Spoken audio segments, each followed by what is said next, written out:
இன்றைக்கி ஃப்ரைடேன்றதுனால சாம்பார் தான் வச்சுட்டு இருந்தேன். சாம்பாருக்கு எப்போவுமே வந்து வெண்டைக்காய் இல்லைன்னா அவரைக்காய் இந்த மாதிரி தான் போட்டு சாம்பார் வச்சுட்டு இருப்பேன். ஹஸ்பண்ட் கிட்ட நைட்டு முள்ளங்கி வாங்கிட்டு வர சொல்லியிருந்தேன். முள்ளங்கி சாம்பார் வைக்கலான்னு சொல்லிட்டு. அது கூடவே வந்து 2 ஸ்வீட் கார்ன் வந்து வாங்கிட்டு வந்து கொடுத்துருந்தாங்க. சரி காலையிலேயே வந்து வேக வச்சிடலான்னு சொல்லிட்டு ஸ்வீட் கார்ன் வந்து க்ளீன் பண்ணிட்டு இருந்தேன்.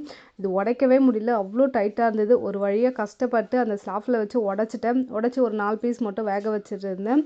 அப்படியே சைடில் வந்து சாம்பாரும் வந்து தாளித்து விட்டுட்டு இட்லியும் வந்து ரெடியானதுனால இட்லி எடுத்து ஒரு பாத்திரத்தில் போட்டு எடுத்து வச்சுருந்தேன். போன வருஷம் லவர்ஸ் டேக்கெலாம் என் ஹஸ்பண்ட் நான் கேட்காம கிஃப்ட் கொடுத்தாங்க. இந்த டைம் வந்து நான் வாயை திறந்து கேட்டுட்டேன்.